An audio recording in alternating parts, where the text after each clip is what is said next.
Welcome back everyone. Today we're doing another Tumblr video, but this time we're focusing only on animals because I did that before and I had a lot of fun with it.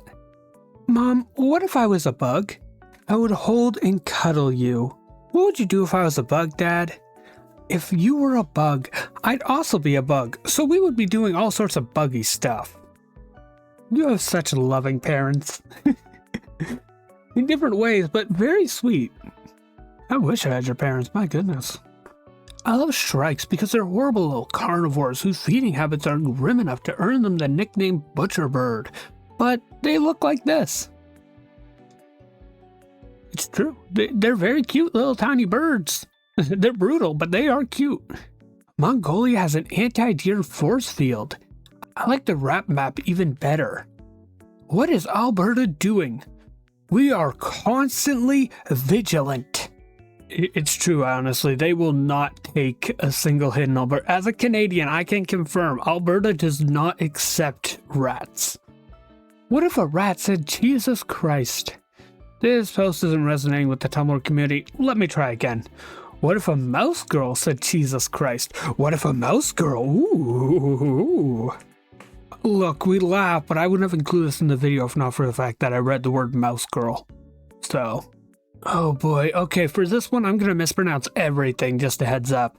Apart of almost nothing, I'm the kind of parent who dislikes calling tentacle funtime entertainment tentacle funtime entertainment, not because it's an abradant, but because 98% of the time, what's being depicted are octoform arms or tendrils, not tentacles. Tentacles are defined by the clubbing ends, which are the only part that have suckers. If it's tapered or has suckers all the way down, it's an octoform arm. If it has no suckers at all, it's a tendril. You're welcome. I butchered reading that, but it's good to know. Information is valuable. Nice to know. This has gotta be the weirdest way to learn things. New knowledge for me and my fellow mobster frickers just dropped. Hey boss, we knows you and Tony are, bada boom, but I think you made a typo, dear. God damn it, Frankie, this is what I get for trying to type with these tentacle thumbs, oh no. These were the worst accents I've done, this is the worst reading I've done, this is a very entertaining post though, so you get my terrible reading. The prettiest girl in the world. Aw, she has a little bow. Baby. It's official. Pongok Phil predicts an eternity of darkness from which we will never escape. For those of you who don't know, that Phil guy is actually the groundhog that's known for being there for Groundhog Day. Weirdly enough, I live in Canada and we also celebrate Groundhog Day, but we do it in a dumb way where we pretend to be groundhogs in school. It's weird. From what I hear, it's not done all over Canada, so maybe it was just me, but that, I don't know. Groundhog Day's a weird holiday. I make fun of coffee drinkers for being physically addicted to and dependent on bad breath bitter drink, but when I don't have my morning tea, I feel like a mentally ill caveman about to do something bad. I drink chocolate milk, I'm better than all of you. Sorry. The gurgling farter. You're all gonna love me for slamming cans of Mango Monster in the morning. Mango Monster? I haven't had that one. I didn't know Monster had a mango flavor. Personally, I prefer Rockstar myself, but let's just say the trans community I often appeal to very clearly makes it where they want me to be drinking Monster instead. They get weirdly aggressive about that. The jittering trembler. What the heck is that? The nefarious anglerfish. That is what we're looking at, I guess. Yeah, no, that's an anglerfish. My cow had a baby. If you care, let's glare at the intruder with mama. Aww. I like curly cows. I don't know the proper terminology, I'll be honest. I literally live like a block. I live out in the country, by the way. I literally live like a block away. Or I think it's 2 blocks. Well, it would be if we were in an actual city instead of me walking down a frickin' highway that gets less traffic than an actual normal road in a city. But These like little cows, you have your regular cows, you have all kinds of cows, honestly. There's a lot more cow variety than people give credit for. The ones with these like curly hairs though, I don't know, I like it. I like the curly hair cows. They're very cute. Honestly, the whole white and black spot cow that is just all sleek and normal looking, that is in like every cartoon and show, lamest cow. It's probably because they're like the best for dairy or whatever, but I don't care. The curly-haired cow should be more popular. I love horses. Come, horse lovers. Horse Star Apple. I like horses. Horses are cool. Fun fact, their legs are similar, not to our legs, but are similar to our fingers, which is why they have such a hard time healing them. You would think that something that like evolved to run really, really fast would have very durable legs, but you'd be wrong. My favorite thing about crocodiles is, yeah, they're fantastic swimmers, and yeah, they can run pretty fast, and yeah, the smaller ones can even climb trees, but also, they don't want to do any of that. They just go, no thanks, that's not for me.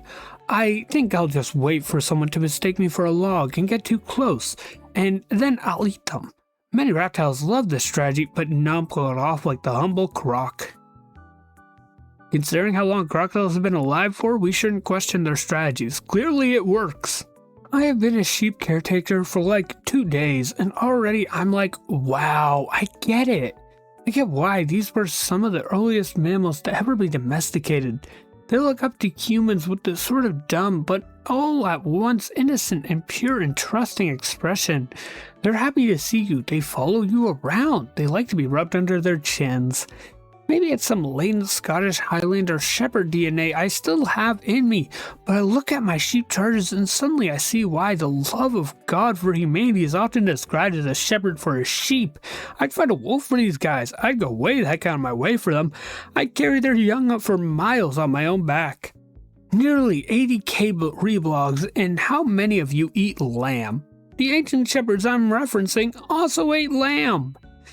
It's almost like these animals are both bred for their wool as well as their meat, and that is a necessary part of life for us to consume.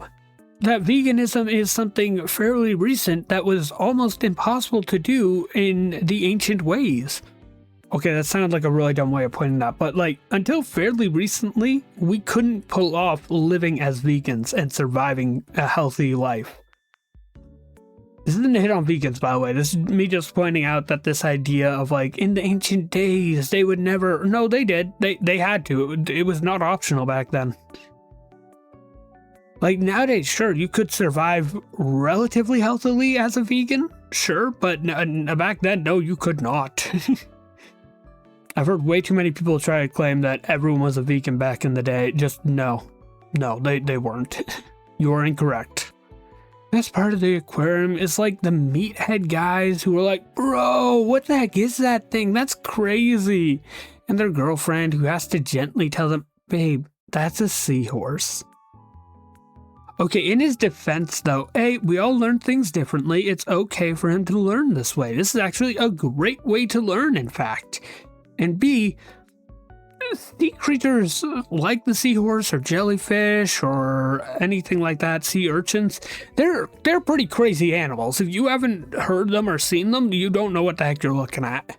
Listen, I'm not advocating for exotic animals as pets, but I really just feel like cheetahs are probably different. I feel like we can give them another shot as house beasts. This is a critter who wants greenies and then to take a nap on the couch next to me, and I know it. Look at those eyes. That's a loving creature right there. Who deserves forehead kisses. The Egyptians gave it a go and things went pretty well from what I gather. Cheetah is house perfect size to put inside.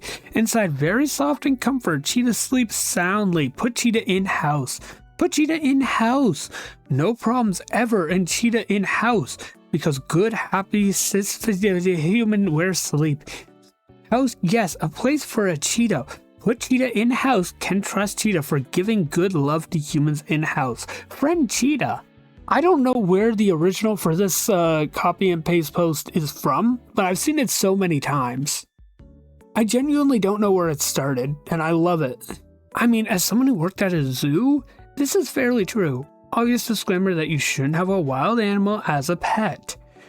But like, cheetahs are the only large cats that keepers will do free contact with. Heck, even most small cats don't get free contact, because small cats can be vicious. You'll have a baby pallid cat wearing thicker gloves than when handling an owl, because small cats can just be vicious.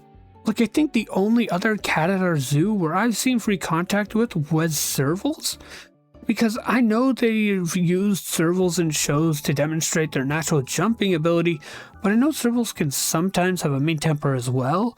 Well, they'll do a cheetah run and afterwards put the mic by the cheetahs and just like an engine with them purring.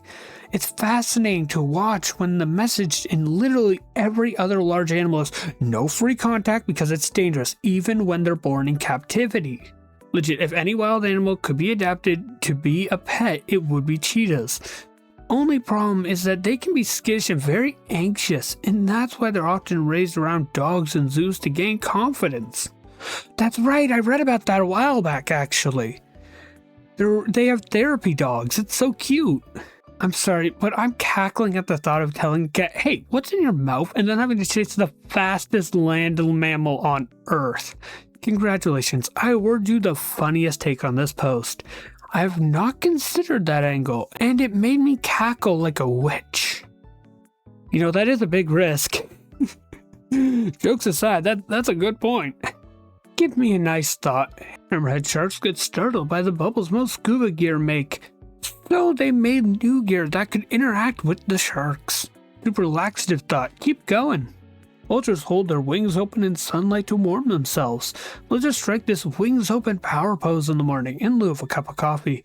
This may also serve a double function of baking away harmful bacteria from all their hard work rummaging corpses and keeping disease levels down amongst other animal populations. That is a power move right there. They eat corpses and wake up majestic, and I think that's just amazingly powerful of them. T-poses for power after rummaging through corpses sounds like a 2018 Tumblr post. Hey, don't talk to me till I've had my solar power. I got some photos of a whole tree full of vultures doing this to dry off after it rained. Aw, birdies. Oh, that's an omen right there. Bread. Toasted. He does get very toasted, like in the winter. Is he a Siamese?